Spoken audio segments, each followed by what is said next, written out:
Welcome in, everybody, to the Important Nonsense Podcast, 32 teams in 32 days. I am your host, Steve Bonham, joined once again by Neil Smith and Mike Manning. Neil, Mike, how you guys doing? Good as always.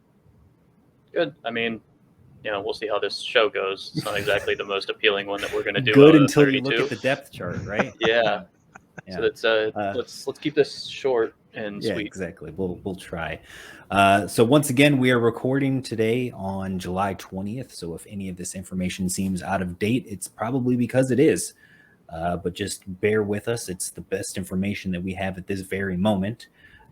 Be sure to catch up with everything on the recap show at the end of all of this as we prepare on August 26th for the live show with all of you to ask us any of your questions and tell us how horribly we were wrong about everything in July before preseason even happened. We love to get that feedback. It's fantastic. It's wonderful. And again, all of this is always for 12-team PPR, so just keep that in mind when we're going through everything. And here we are. Get your barf bags ready. It's the Atlanta Falcons, ladies and gentlemen. The Atlanta Falcons is next in order.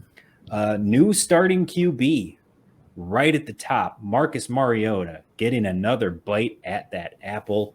They drafted Desmond Ridder in the third round in a draft where nobody wanted quarterbacks. They got Ridder when he slid all the way down to him, and Felipe Franks is still there and is still a warm body for camp. But mainly it's Mariota. So there are two giant questions here. Number one, does Marcus Mariota keep the starting job for any meaningful time? And number two, does it matter? Mike, let's start with you. I do think he keeps the job for longer than some of these camp reports are projecting for Ridder, saying he's the most pro-ready rookie that they've seen. Out of this class, it's going to be amazing. And, I mean, it's just Ridder. What a low bar. Yeah. The Steelers that sounds great, though. Yeah. That sounds great, but yeah, the bar is. He's the most pro-ready player at AAA Charlotte. I mean, so I mean, and you see the videos of him doing like an out route to Drake London, which is all right. So I think he'll keep it for at least 3/4 of the season, unless he like really has like a slump. They might just have like a 3 or 4 game slump of just poor play. Yeah. They'll just say, all right, well, just like they did in Tennessee at his final season, might as well give the person that's behind him a chance. I know that Tannehill was obviously an established veteran that had some strong play under his belt. But like Mariota, if you look at him, he's only thrown for 20 touchdowns in the season once. So that's not great. But you can expect him to run for about 300 yards or so. Yeah. So that's helpful on that end. Neil, same questions to you. I've got him starting 15 games barring injury. I think deep down in their little souls, they know that Ridder needs a redshirt year. You can make it's Lions season. You can make all the videos about him throwing out routes to Drake London that you want. That's not a high bar, especially when it's 7-on-7 and you're doing it against your defense in Atlanta. Bottom 3 defense once again. Like Ridder is nice story. Love the PR. It's a masterclass in how to do PR from the Falcons. But no, when rubber meets the road, Mariota's going to play 15 games. He'll probably miss 1 due to injury. I've got that projected, and I've got him not starting the last game of the year because they do that thing where they throw the ball at the rookie and say, "Here you go, buddy.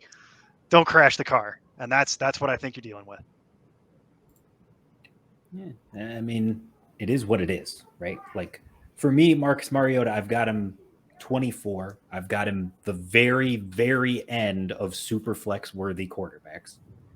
And it's the rushing upside. Mm-hmm. It's the fact that he's at least semi-mobile and showed some kind of competence when he was with the Raiders. Not the Titans, will block that out. But when he was with the Raiders as a backup, he at least showed some kind of usefulness for fantasy purposes. So in 1 game. Yeah. One game. So when he came in against the Chargers. Yeah, exactly. He really looked good. The wheels won't fall off with Mariota, but the problem is the wheels on the wagon are driving them towards being the worst team in the league. So really that's the goal, and he's going to get them there successfully. So I think that's basically where we're going. Does Ritter take over at some point? Probably, but I'm still of the belief that it's going to be a majority Mariota. As it is right now in the projections, I have Mariota playing in 14 games and only 3 for Ritter. I think he could play, but I don't know why they would do it. I think that's a great number right there, really. I gave him one more, and I had him 5 QB spots lower because of the hideous amount of turnovers that I think they're going to incur. I think the only reason he plays more than that is injury. Yeah, is that basically their hand is forced, and he's the only other usable quarterback on the roster, and that they have to play him. Otherwise, it's too obvious if you play Felipe Franks. It's just too obvious. You can't. You're gonna get accused of tanking. Exactly. You're gonna get a call from the league. You're gonna get openly tanking. I like it. Yeah, tanking and tamper. So it's just you can't do that. But otherwise, it comes down to the skill position, guys. So, do you want to go straight into wide receiver, tight end off of that, or do you want to talk about running backs? I wanted to address something Mike said before we go. I would go into running back, but Okay. I'd address something Mike wrote on here real quick. If Ritter takes over, do you think it helps or it hurts? Mike, I was curious what your opinion on that was, because you asked us. So what's your opinion? I think it hurts because of the floor that you have from Mariota. There's a chance that if Ritter would to come in, it would be abysmally bad of an offense. There's a chance of that. They would just hand the ball off as much as possible. And every third throw, Ritter throws into the defender's hands. There's a chance of that. I don't see Mariota really doing that. He's going to make them at least plug along a little bit. Neither one's going to have major touchdown upside for Pitts and London and Patterson. But I just think that Ritter has such a low floor. If you take the names off the back of the jerseys, all right, and you tell me that this isn't last season's Houston Texans, I mean, I would be stunned. Right? Am I wrong? I mean, no, it's about the same. You've got Tyrod Taylor basically just holding the job, and then all of a sudden he gets hurt. They throw in Davis Mills, who everybody knows is a flaming pile of garbage. And they're like, well, he's just done before he's even started. And then he just won't stop throwing the ball to Brandon Cooks. And Cooks is having the greatest season of his life. And then they bring Tyrod Taylor back from injury. For no reason, they let him go in there. They don't want to see what they have in Davis Mills. And then they go back to Mills. And it's just a complete disaster. Tell me this isn't the exact same thing. You've got the mobile veteran quarterback who's not very good as a journeyman around the league, but he's just going to be a warm body to start. And then you've got a rookie QB that you drafted in the 3rd round that you don't really care about. Mm-hmm. He's, again, just a young placeholder until you can get that top 5 pick that you really want. Show me the lie. I mean, it's the same thing. It's the Spider-Man. It is the Spider-Man. I mean, that's all it is. The run-first head coach and everything else. The run-first head coach and a bad defense. Yeah. And the other part of it, too, is all I was saying was, my only comment was, I just need to see Ritter pass the Tyler Palko competency test. And if for anyone who doesn't know who Tyler Palko is, congratulations to you. He was Nathan Peterman before Nathan Peterman. That's the easiest way I can explain it. Peterman. Yeah, he was the Peterman before the Peterman. That's who Tyler Palko was. So as long as he can snap the ball, drop back, and not immediately get hit by a car, which Tyler Palko could never do, by the way, that's all I need to see him do. And at that point, I agree with what Mike was saying. If you've got Cordarrelle Patterson, bring me Ritter, put him in there. Let's go, get him in there. It'll only help me as the person rostering Patterson. So that was all I wanted to say about it. Was how far did we think the bar could even be possibly lowered? I think we've covered it.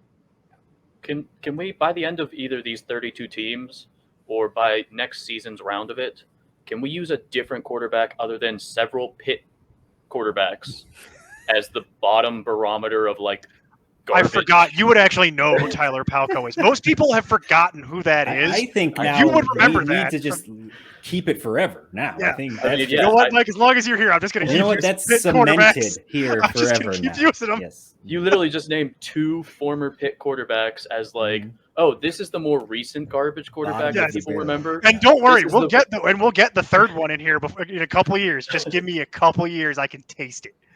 And Kenny Pickens, just we'll add him to the list.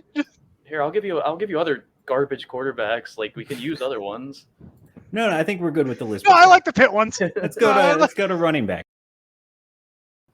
Anybody that follows Jack on social media or has gone to shop.importantnonsense.com and has seen the beautiful Jack t-shirt and it owns at least one, maybe 2. I can't blame you if you own They got a 2. shirt and a mug. I mean, there's so many things. Got to get that beach towel for beach season. But anybody who follows Jack knows the man has some ballsy takes. But to put Tyler Algier as the number 1 starting running back right out of the gate on the depth chart, boy, the ball's on Jack. I mean, kudos to him. Kudos immediately. 5th round running back. Cheer. But look, you've got Tyler Algier, who, yes, they drafted in the 5th round, and I am high on. The man is a bowling ball with legs, and I love every bit of it. It's fantastic. But even with that, I still think this is the Cordarrelle Patterson show. You also have should-be former Super Bowl MVP Damian Williams, who is now there as the backup running back. So, I mean, all of these guys are meh at running the football, but it's Cordarrelle Patterson who, to me, is the most appealing because of what he did last year, being a top 5 PPR running back for a majority of the season until, it finally caught up to him that he's really a wide receiver playing the wrong position. But still, the pass catching, is anybody going to challenge him out of this backfield for the pass catching? No. Is he going to do he's going to spread out and play the slot some as well. So he's going to do multiple things. He's going to have value here, but who's going to lead this team in carries? And does it matter? Again, I would argue that it's Cordarrelle Patterson and that it doesn't matter. Yeah. Okay. I'd agree. Yeah. I don't think that Algier or Damian Williams will be have 0 carries by any means, but I don't think that they'll have enough on a poor offense for only being running the ball type running backs to have much of an impact. Well, to me, I said it on our draft coverage, but Tyler Algier, you just look at him and his highlights, and he just screams touchdown vulture. I mean, everything about him screams touchdown vulture.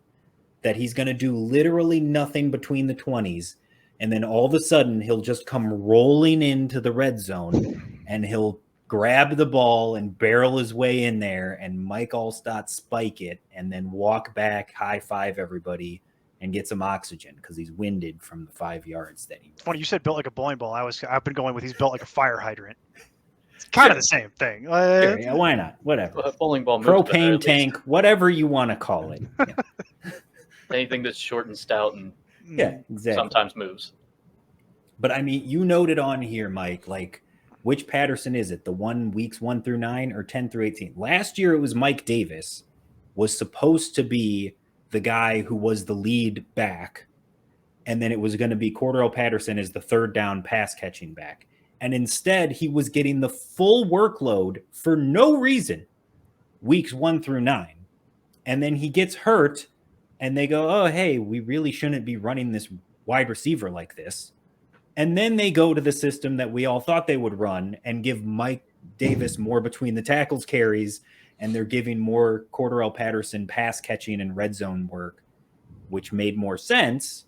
But even with him being in that role the second half of the season, he was still a usable, valuable PPR piece on a week in, week out basis. Oddly enough, once he had that injury against Dallas in week 10, his receiving game is what took a major hit. Yeah. So he only had one game after that over 25 receiving yards, and that was only 27 against Jacksonville in week 12. And from then on, he was barely seeing any targets. It was just becoming a headache of a backfield at that point. You were hoping that he was the one that got the touches in the red zone because it just seemed to be a coin flip at that point of Davis or Patterson. So it's tough to think that they're going to have him have the workload that he did in the beginning of the season. Yeah. But I would expect more closer to that than the second half of the season. Interesting. I don't know who put this stat on here, by the way, but I absolutely love it. 11 touchdowns in 2021, 18 touchdowns in his previous 8 seasons combined. That is what an amazing stat. Talk about touchdown regression. Yikes. Oh, man, is that the weird stuff you get when people change positions. But yeah. The one thing I wanted to touch on before we completely move off it was, if you want to know the actual breakdown of this, the ECR has Cordarrelle Patterson at running back 35. So you're in that flex territory, RB3 type of neighborhood. I've got him at 30. I'm a little more bullish than some of the other experts in the field. Steve's got him at 22.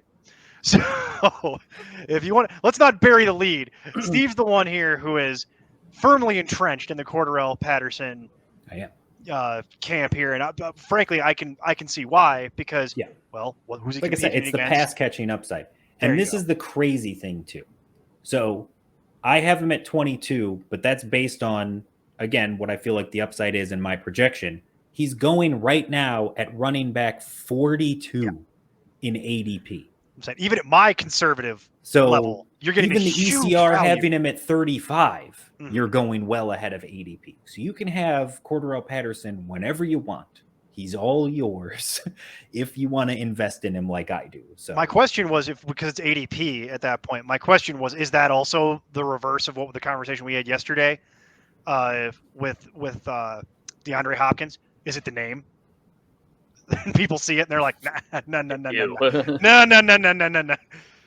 It's either that, or I think there's a recency bias, like the last half of the season being his problem, or being his such a downside, that people like just have a bad taste in their mouth from that, and they're obviously we're saying that this is not going to be a very good offensive team. So it's like, all right, well, why do we want the running back of a bad team? There also could be the receiving guy. There could be something janky going on with the Fantasy Pros website right now. Shout out to our guys at Fantasy Pros, though, by the way. Like, they got the tools on the website. We love everything they do. But it says I miss now, our drops. I want the backing up garbage. Beep, beep, beep, he's RB 42 in ADP, but 77 overall, which doesn't jive. That should be RB 31. Doesn't make any sense. And then 31 would make more sense. Then when you go in and break it down, though, like he's 26, RB 26 on ESPN, RB 31 on Sleeper. So even still, I'm saying I would go a little bit higher than that to take him there. ECR is saying back off of that, but you're right in that ballpark, Neil. So I'm right. No, I'm right there with. I think that's about right. I think that's an appropriate amount of hedge for the amount of risk you're being asked to take. But let's not beat this horse to death anymore. We've got 2 other running backs to get through, and I think we can do it really quickly. Because Mike, when we were prepping for this, you postulated who is the RB2? Is it Damian Williams, or is it the aforementioned built like a bowling ball Tyler Algier? Mm-hmm. So we'll start with you, Mike. Who if you're picking who the RB2 is in Atlanta now here in July, who do you like? I think that Algier is just the slight chance of, like Steve had said, being a goal line back that you can, like, all right, well, if they get into the red zone and get to the goal line, which might not happen very often, but it should happen at least a couple times in the season. Algier is more fit to do that than Damian Williams, unless they are just, I mean, he's a 5th-round rookie. Like, there's a very good chance that they just see Damian Williams as a veteran being like, well, can trust him to not totally screw up. I would say that there are a couple situations like this in the NFL, and more often than not, basically what you're looking at from a fantasy perspective is it's 2 guys that essentially at the beginning of the year, it's almost always going to be the vet who's the backup running back. the guy that you've seen do it and is reliable. And by the mid-season or near the end of the season, it's the rookie that takes over that backup role or maybe even potentially the starting role. So when I've got two guys that are basically projected virtually the same, ranked virtually the same, I feel like either one of them could do the job. I'm always going to bet on youth. So I will take Algier over Williams in every single draft and not hesitate on it. Is that saying I'm never going to have Damian Williams? No, he'll have useful streamable weeks at some point, but I would rather have Tyler Algier and reach for him in the 13th, 14th round than pick up Damian Williams off waivers. Right. It's funny because you break it down. You and I actually have this broadly similarly ranked. Mm-hmm. I've got Algier at 54. You've got him at 57. I've got Damian Williams at 61. You've got him at 59. I think what we're kind of trying to tell you here is not really super interested in rostering either of these in your draft. I mean, they probably will get drafted, but you'd have to be at the very end of a 12-team league, and you're talking about your fifth running back. And frankly, at that point, it's like it gets to a point spot anyway. In every draft in like the 12th, 13th, 14th round, your pick basically one or two before you get to your defense and kicker. Right. Where it's like, okay, I'm shooting for upside here. What's my upside? What's the rookie I'm looking at that nobody else cares about right now? Tyler Algier fits that category. He would. He'd be more attractive. I think the other reason is you and I would have Williams lower is Williams can sit on the waiver wire and until the event that Cordarrelle Patterson potentially goes down. And then at that point, you have an interesting conversation to have about they probably split that job in Atlanta. Algier does the traditional running back things, and Damian Williams comes in to catch passes. That's probably the reality you live in a world where Patterson doesn't exist, but there's no real reason to roster Williams at his respective age in a draft scenario. You can figure this out along the way. And frankly, the upside on both of these things is capped to a point that, to be honest with you, if you wanted to leave Algier out there and to avoid this whole mess at the end of your draft, there are 15 other lottery tickets that I could probably recommend to you that that probably would be on better teams and in better situations than what you're looking at here.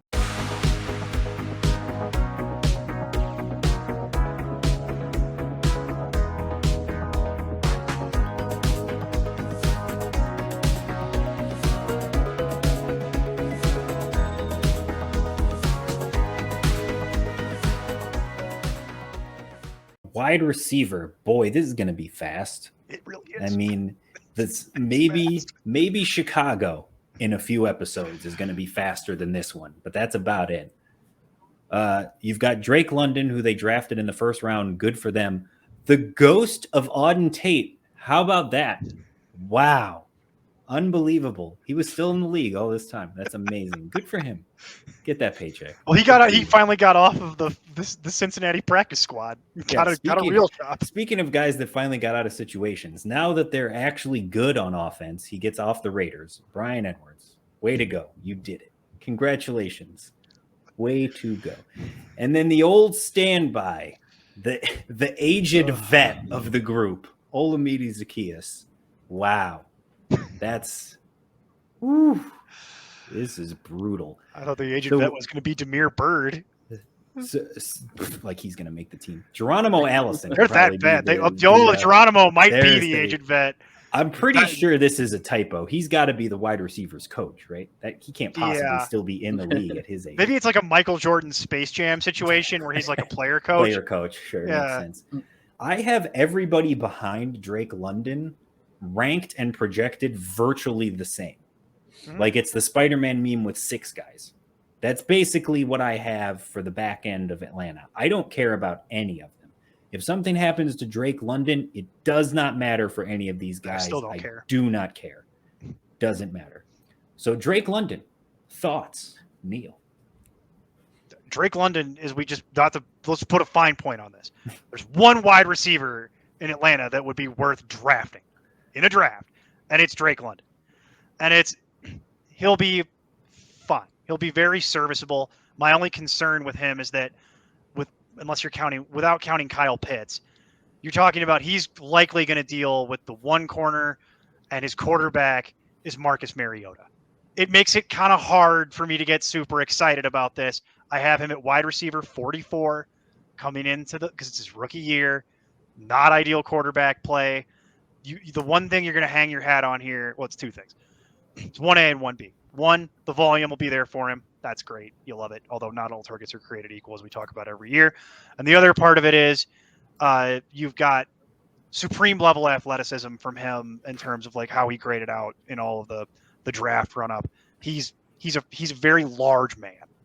They seem to have a type in ATL. He's a very large man who runs quickly.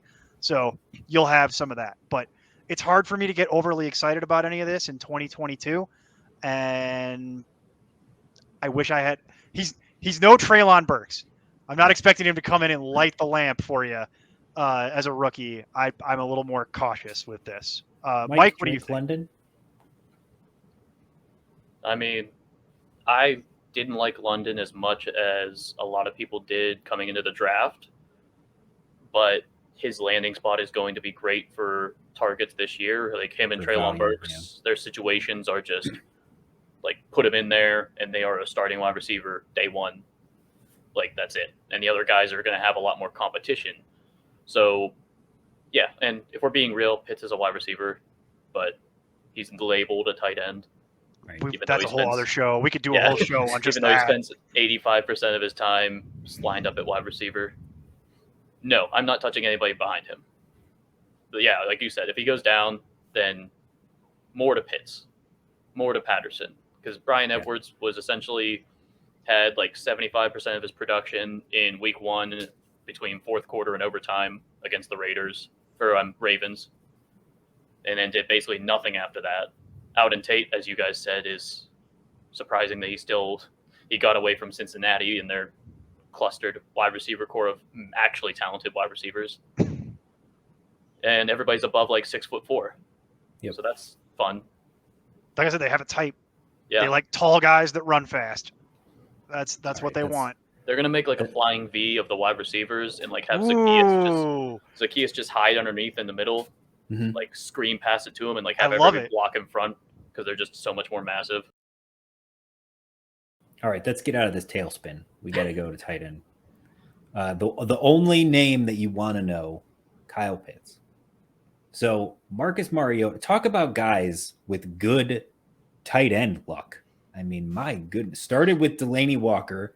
Then he goes over to the Raiders, gets Darren Waller. Now he comes over and he's got Kyle Pitts. He lucked out with those tight ends. Wide receivers, not so much. But he sure lucked out with his tight ends. But, I mean, it fits his play style, right? He doesn't throw the ball more than like 15 yards down the field. He's almost incapable of doing so. So that's been one of the knocks on him. Now here he is in a situation with Kyle Pitts where, hey, just throw it to your big tight end over the middle and just let him catch it 100 times from the season. I mean, you're not wrong. You pretty much summed it up there. Just Pitts was obviously the best player coming in on Atlanta Falcons. Nothing's changed about that. So now Mariota's favorite target should be the best player, but it just also happens that Mariota loves to target the tight ends beforehand. Yeah. Waller, I don't remember what his numbers were whenever it was the 1 3-quarter game or whatever it was against the Chargers. But with Delaney Walker, that's it. Yeah. He had like 100 more targets than anybody else from Mariota. Yeah. And he spent a lot of his time in the slot. Pitts spends plenty of his time in the slot.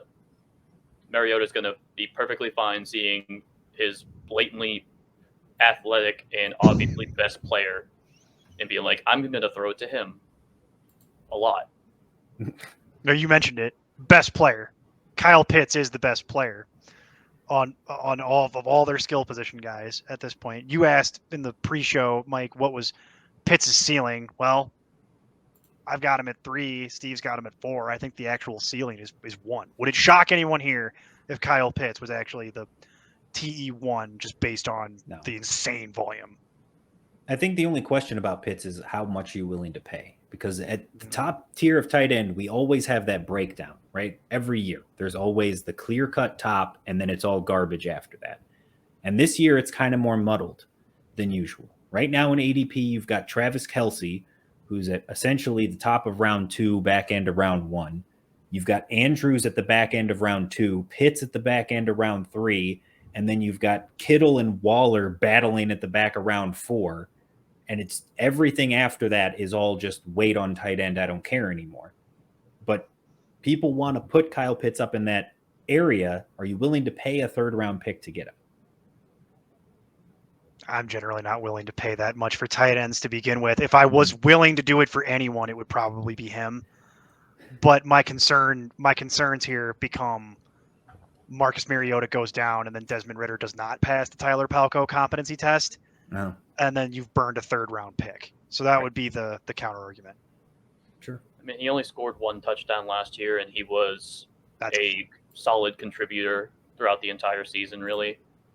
And so you're looking at if you add, he was 5th last year in PPR tight end with 1 TD, with only touchdown. One touchdown. He had 68 catches on 110 targets and over 1,000 yards. Yeah.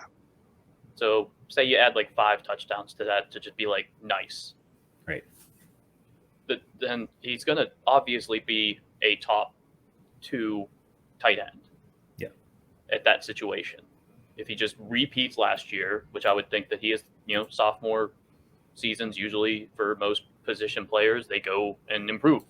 Right. Well, this guy's probably not going to be any different. You add those touchdowns, he's got a high ceiling, even with the other guys, with Kelsey and Andrews and them having much better offenses in general, especially at the quarterback position. That's just how talented this guy is. And frankly, just to go around the horn, I wouldn't touch this defense with a 100-foot clown pole. And unless your league gives you points for onside kicks, I don't really care about Younghoe Koo either. Younghoe Koo is going to get work. He will get work. That's the see, because the thing to remember about the kickers is he's fairly accurate. He's not terrible. He's fairly accurate. And in a situation like Atlanta, they should be able to move the ball down the field and just never end up in the end zone. Right. And when they never end up in the end zone, that results in a lot of field goal attempts. A lot of 12-point games for the Falcons.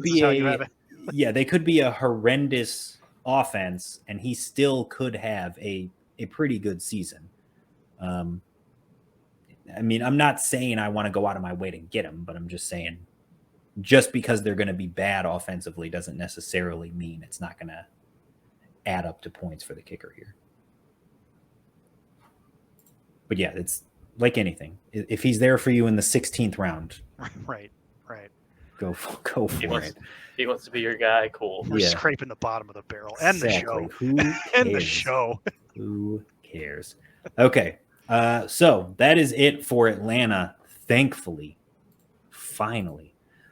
Any parting thoughts, guys? No? Good? No? Fantastic. Wonderful. Tomorrow we will be back with Baltimore, a team that is far more interesting and has more than 2 players that you should be drafting. So we look forward to that. And until then, keep up the nonsense. I'm Tim Kitzrow from NBA Jam and NFL Blitz, and you can find all the guys at ImportantNonsense.com. Kaboom!